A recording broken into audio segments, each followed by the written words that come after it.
Sree Iyer, you agree with what Uvanandan said, that there is no deterrence? Well, yes, and the main reason why this trend has started, in my opinion, is the news emanating out of the Tirupati temple that the kitchen was dug up for looking for hidden treasures allegedly buried there when Malik Kafur had come in the 13th century. And these are all, I don't know, one way of looking at it is copycat crimes.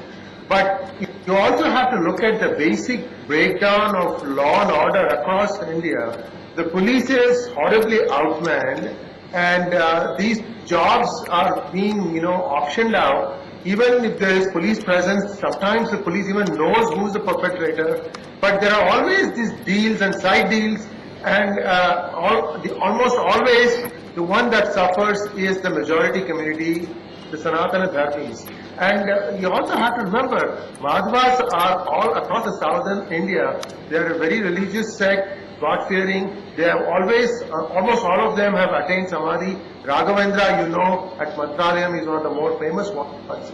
And what do these people gain by doing all this?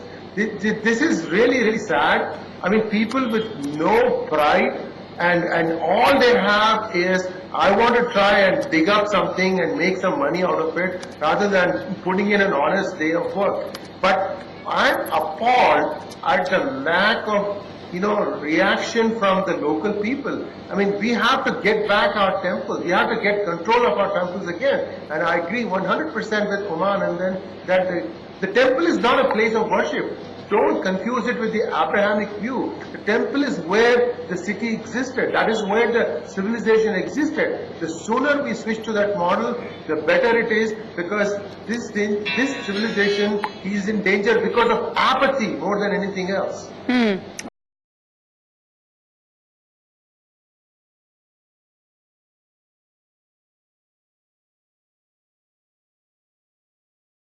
Yes, Sree Iyer, you had a point to make, sir. Yes, Gauri, I think the time has now come for the people to start organizing themselves around temples, form things like temple volunteer force, which consists of usually the civilians who live in and around the temple. You also have a brain drain kind of problem in many towns and cities in the south, because the children have sought earning in cities, also have gone abroad. Therefore, there's a vacuum forming. Once this current generation passes on, this problem is going to become even worse. So the sooner everyone realizes that this is our treasure, this is something that we are losing as an individual, and start replenishing that. I'm also seeing one trend where many people have lived abroad are settling back in their native places. But you see, there is still, India has this big dichotomy in the sense that rural places are not so well served technologically, and it's still difficult for people to do that adjust. But that trend has started, it's trickled now. Hopefully it will become a flood.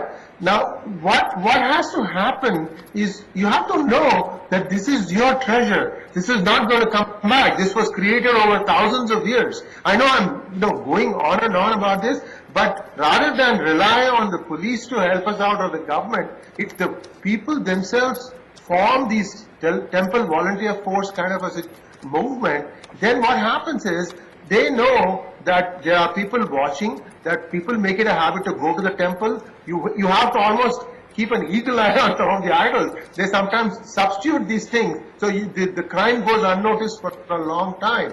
And installing closed circuit cameras is not expensive, but of course you have to have power. That's a different challenge. So India has all these things. I mean, where to start is usually the thing. How do you solve some of these problems? But it can start at your own village. Start making groups where you are, starting to look at your own temple. How do I preserve this? How do I keep this out of evil eyes? Also in villages, it's easy to spot strangers who will be coming and re-seeing the place, taking a reconnaissance, finding out what it is. So people have to start asking these questions. Who are you? Where are you coming from? What are you doing here? I think that also needs to be done.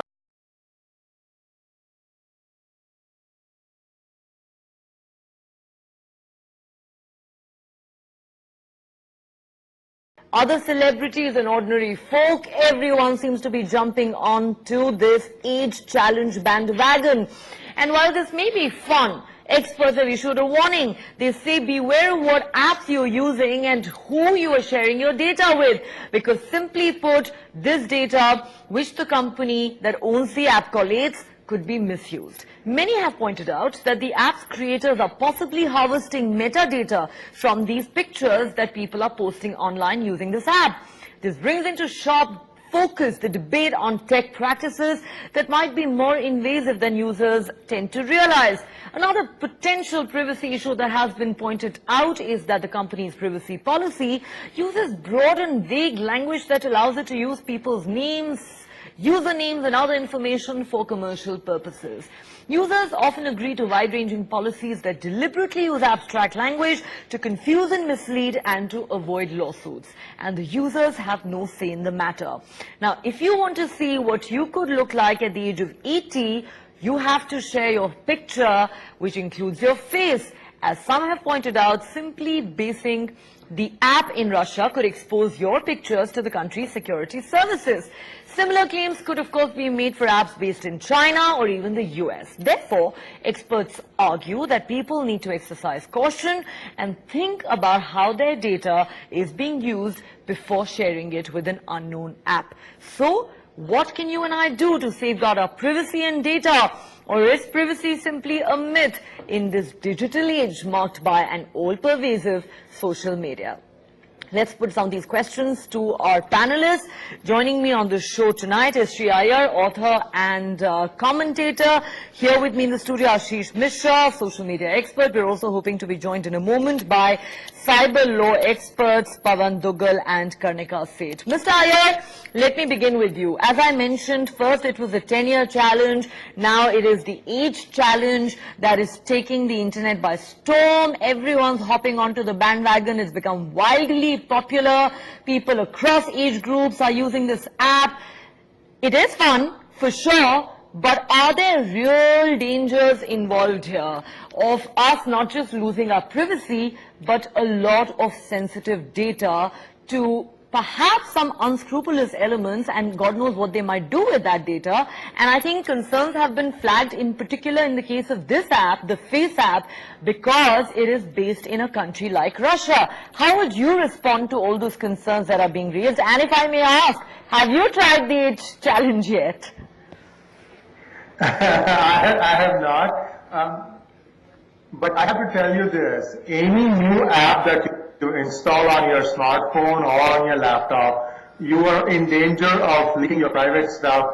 The best advice I can give you is uninstall the thing once the fad goes away. That way at least you limit the damage.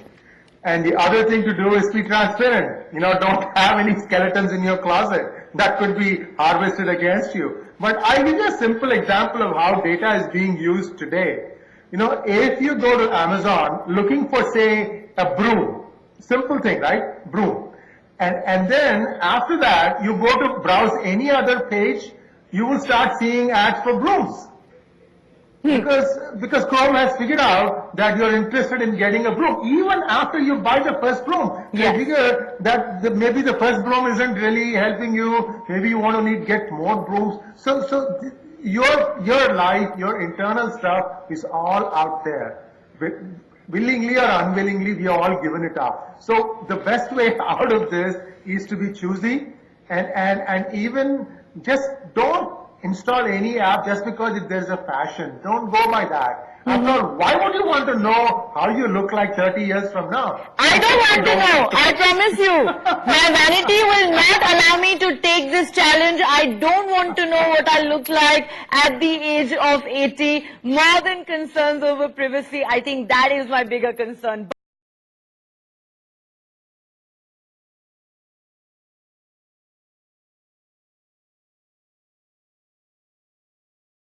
And you know, I have to say, I am quite amazed to see just how many celebrities and film stars and sports stars have already taken this challenge. The internet is flooded with these pictures. Clearly, it is catching on like wildfire. Mr. Iyer, but you know, Karnika is right in pointing out a very important fact that, you know, people don't realize the dangers that are involved. Something becomes popular, a celebrity starts a trend, everyone else wants to follow. But at the end of the day, do we have a strong enough legal framework in our country which would in fact protect people's privacy and their data? Does any such thing really exist in India? We may have some laws on paper, but as Karnika points out, enforcement is a real challenge, isn't it? I mean, we've seen a massive controversy in this country even over something like Aadhaar. A matter that has been discussed, debated and dissected before the Supreme Court. Because at the end of the day, data protection worldwide today is a massive challenge. Do we have the right kind of legal framework for it, as Karnika puts it? No, we don't, but Europe is showing the way with GDPR.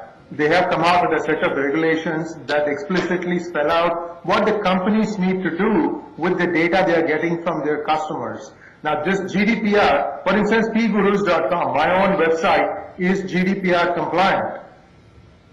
So this is a must because the fines that can be levied by European companies, European countries is very stiff.